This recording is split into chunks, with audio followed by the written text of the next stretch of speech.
یہ ایک اشکال ہوتا ہے. الذین، یہ وہ لوگ ہیں جو فالو کرتے ہیں ایک رسول کو جو کہ نبی ہیں. میرا خیال ہے اشکال سمجھ میں آ گیا ہوگا کہ رسول کے بعد نبی کہنے کی کیا ضرورت ہے. نبی کے بعد تو رسول کہا جا سکتا ہے کہ جو نبی ہیں عام نبی نہیں ہے بلکہ وہ نبی ہے جو کہ رسول بھی ہیں. لیکن یہاں معاملہ ہو رہا ہے الٹا کہ رسول ہیں جو کہ نبی ہے، حالانکہ ہر رسول نبی ہوتا ہے. اس اشکال کا جواب یہ ہے کہ رسول پیغمبروں میں بھی ہوتے ہیں، اور یعنی رسول کا جو اطلاق ہے نا قرآن میں، رسول کا لفظ وہ پیغمبروں کے لیے بھی استعمال ہوا ہے، فرشتوں کے لیے بھی استعمال ہوا ہے. نبی کا لفظ فرشتوں کے لیے استعمال نہیں ہوا. تو یہاں رسول کے لفظ میں اس بات کا احتمال تھا کہ اس رسول سے بشر مراد ہے یا فرشتہ مراد ہے، تو نبی کے لفظ نے اس احتمال کو ختم کر دیا کہ وہ والے رسول جو نبی ہیں، جو صرف بشر میں، انسانوں میں ہوتے ہیں. تو ہم کسی فرشتے پر ایمان لانے کی بات نہیں کر رہے. جبریل ہماری مراد نہیں ہے، ہماری مراد وہ جو تمہارے درمیان انسان ہے، محمد صلی اللہ علیہ وسلم، جن کے بارے میں تم یہ کہتے ہو ما لہذا الرسول یأکل الطعام ویمشی فی الاسواق، یہ کیسے رسول ہیں جو کھانا بھی کھاتے ہیں، بازاروں میں خریداری بھی کرتے ہیں. یہ تو عام انسانوں کی طرح کے انسان ہیں. تو اللہ فرماتے ہیں میری رحمت انہی لوگوں کے لیے ہوگی جو ایسے رسول کو فالو کرتے ہیں جو نبی ہیں، جو انسانوں کی طرح کے انسان ہیں، وہ کوئی الگ مخلوق نہیں ہے. اور پھر کمال کی بات یہ کہ ہیں بھی امی، تو امی ہو کے بھی ان پر ایمان لے کر آتے ہیں.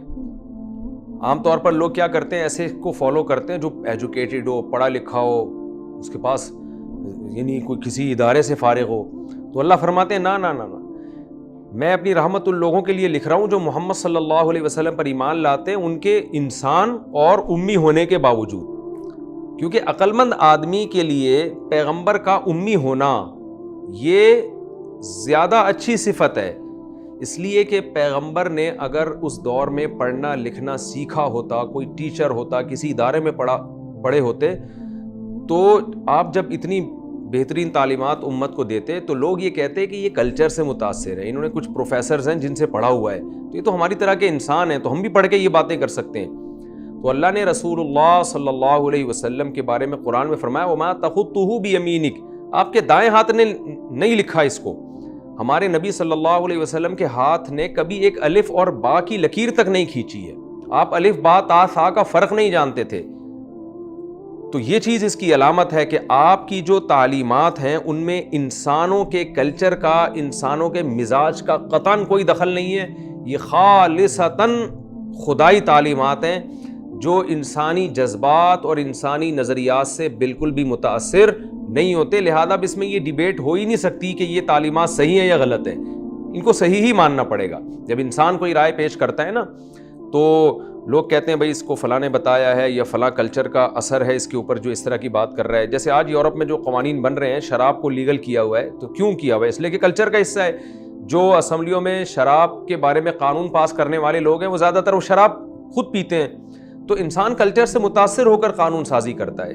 تو اللہ کا قانون اس بات کے لائق ہے کہ اس میں کلچر کی آمیزش بالکل بھی نہ ہو.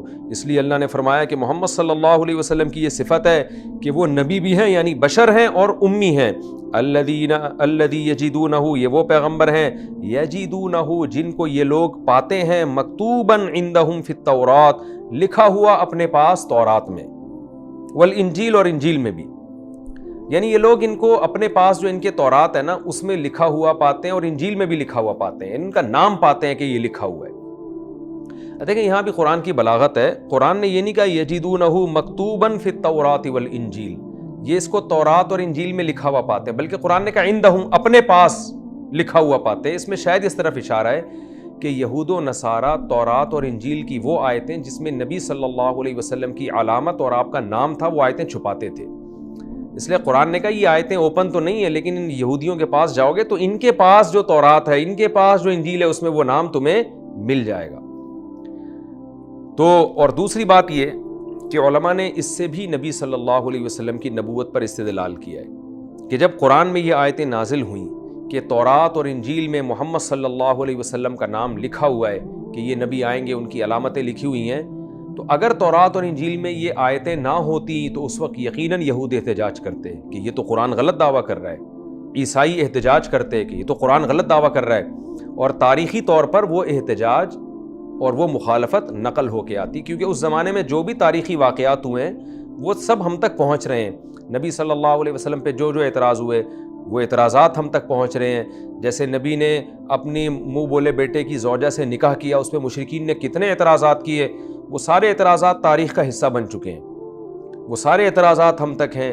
تو ہر طرح کے اعتراضات جو اس دور میں اسلام پر ہو رہے تھے وہ مورخین نقل در نقل کرتے چلے آ رہے ہیں. تو ہمیں یہاں نہیں ملتا کہ کسی ایک یہودی یا کسی ایک عیسائی نے یہ دعویٰ کیا ہو کہ قرآن معاذ اللہ جھوٹ بول رہا ہے, اور قرآن میں تو تورات اور انجیل میں تو کہیں بھی محمد صلی اللہ علیہ وسلم کا تذکرہ نہیں ہے. بلکہ یہ آیتیں سن کے یہود و نصارہ خاموش تھے, اور بعض یہود تو ایمان اسی بیس پر لے کر آئے ہیں, اور وہ دعویٰ کیا کرتے تھے کہ نبی صلی اللہ علیہ وسلم کی علامات قرآن میں اور تورات اور انجیل میں موجود ہیں. اور اب تو جو مناظر اسلام ہیں مختلف دنیا میں, جیسے ڈاکٹر ذاکر نائک صاحب ہیں, یا ان کے علاوہ اور جو ماضی قریب میں اور ماضی بعید میں جو ہمارے مناظر گزرے ہیں جو اسلام اور کفر کا تقابل کرتے تھے, جن میں مولانا عبدالماجد دریا آبادی رحمۃ اللہ علیہ, ان کا بھی بڑا کردار ہے, آسمانی کتابوں کا کافی ان کا بھی وسیع مطالعہ ہے. تو ان جیسے اور بہت سارے دیگر علماء, انہوں نے تو وہ آیتیں کھول کے حوالوں کے ساتھ لوگوں کے سامنے بیان کر دی ہیں کہ یہ آیتیں خالصتاً محمد صلی اللہ علیہ وسلم کے بارے میں, کسی اور شخصیت پہ یہ فٹ ہی نہیں ہو رہی, لیکن تحریف کر کے ان کے معنی مفہوم گھما کے یہود و نصارہ نے اس میں تعویلات کی ہیں.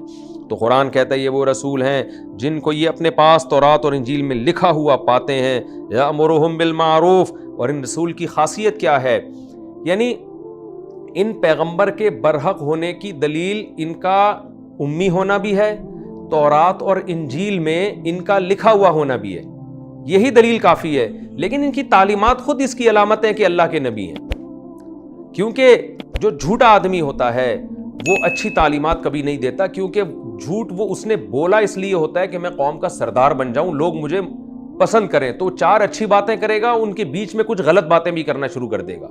لیکن قرآن کہہ رہے ہیں ان کی تعلیمات بھی ایسی ہیں, یأمرہم بالمعروف, یہ ان کو نیکی کا حکم دیتے ہیں.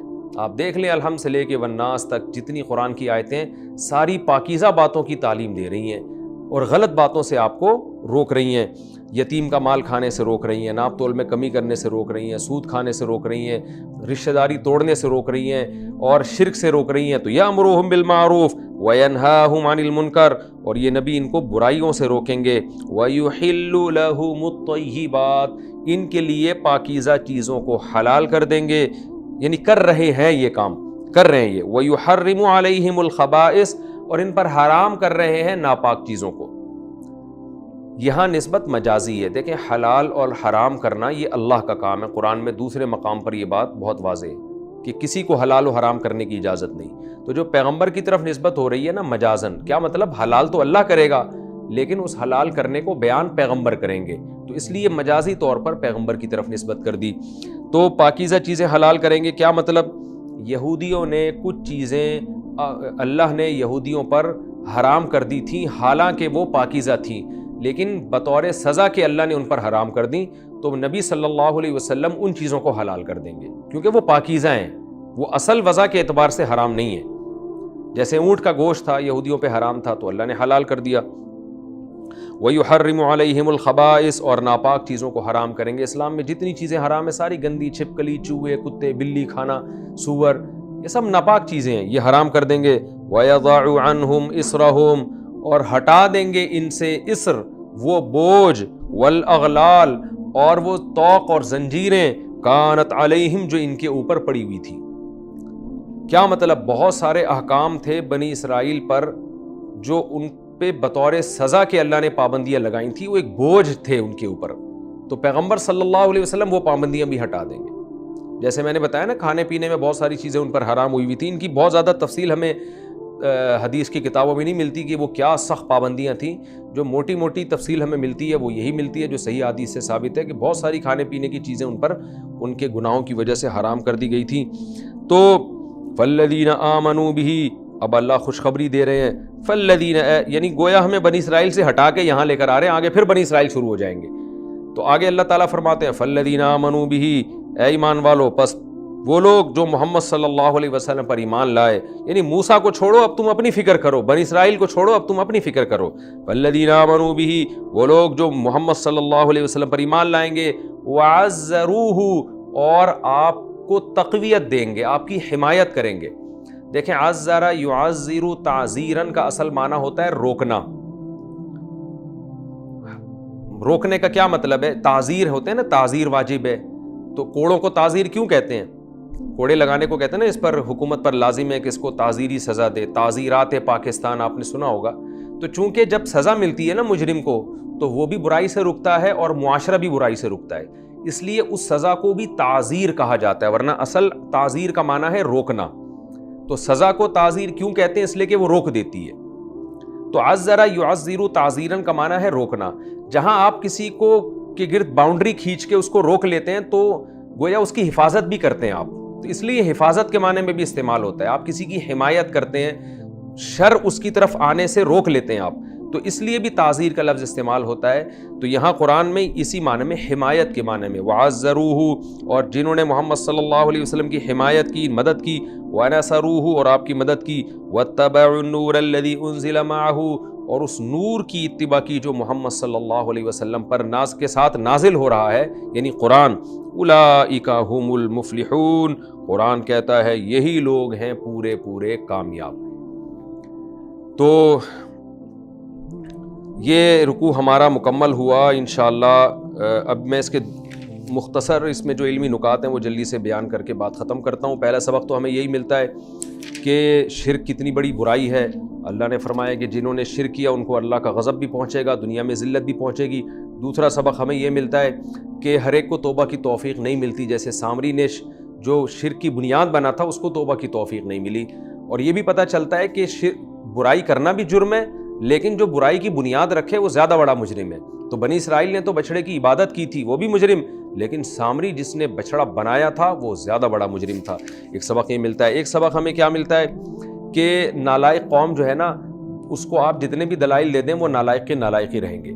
دیکھیں نبی صلی اللہ علیہ وسلم نے بتایا کہ میں 7ویں آسمان سے ہو کر آیا ہوں، اللہ سے مل کر آیا ہوں. جبریل مجھے اوپر تک لے گئے تھے معراج کی رات میں. صحابہ نے بغیر دلیل کے یقین کر لیا کہ جب یہ سچے ہیں تو انبیاء کے ساتھ ایسا ہو سکتا ہے. لیکن بنی اسرائیل کی نالائقیاں دیکھیں. اتنا کچھ دیکھنے کے بعد بھی وہ کہہ رہے ہیں کہ بھئی تورات ہم اپنی آنکھوں سے جا کے دیکھیں گے، اللہ کہے گا کہ میں نے کتاب دی ہے تو مانیں گے ورنہ نہیں. اور پھر ان کے ساتھ معاملات کیا ہوئے، ان کو ہلاک کر دیا گیا. پھر پوری بنی اسرائیل کی تاریخ عیسیٰ علیہ السلام تک اٹھا کے دیکھیں، فساد سے بھری ہوئی ہے. تو اپنے بارے میں ہمیں فیصلہ کرنا چاہیے کہ ہم فسادی ہیں یا ماننے والے لوگ ہیں. تو ایک طرف ہو جانا چاہیے ہمیں. اور اس سے یہ بھی پتہ چلتا ہے کہ بنی اسرائیل تو قوم تھی، گزر گئی، ان کے ساتھ جو ہونا تھا ہو گیا. اللہ بنی اسرائیل کے واقعے سے نکال کر ہمیں ہمارے پیغمبر صلی اللہ علیہ وسلم کی طرف لاتے ہیں کہ دیکھو وہ تو موسیٰ علیہ السلام تھے، ان کی قوم نے ان کے ساتھ جو کرنا تھا کر لیا. تمہیں تو اللہ نے پیغمبر دیے ہیں جو امی ہیں، لکھنا پڑھنا نہیں جانتے، لیکن کیسے انہوں نے پوری شریعت دے دی. آج پوری دنیا کو اسلام چیلنج کر رہا ہے اور ببانگ دہل یہ اعلان کر رہا ہے کہ اسلام جیسا مذہب اور اسلام جیسے قوانین دنیا میں کسی کے پاس نہیں ہے. اور یہ قوانین پیش کرنے والے ایک ایسی شخصیت ہے جو عرب کے پسماندہ علاقے میں پیدا ہوئے، جو نہ لکھنا جانتے اور نہ پڑھنا جانتے. تو قرآن فضائل بیان کر رہا ہے کہ جو ان کو فالو کریں گے ان کے لیے میں اپنی خصوصی رحمتیں لکھوں گا اور وہی لوگ کامیاب ہوں گے. اللہ ہمیں ہمارے نبی صلی اللہ علیہ وسلم پر کامل ایمان نصیب فرمائے. اور بنی اسرائیل نے جو سلوک موسیٰ علیہ السلام کے ساتھ کیا تھا، اللہ ہمیں ہمارے نبی کے ساتھ اس سلوک سے محفوظ رکھے. سچا ایمان اور کامل ایمان کی ہمیں توفیق دے اور پورے طور پر اسلام کو فالو کرنے کی اللہ ہمیں توفیق دے.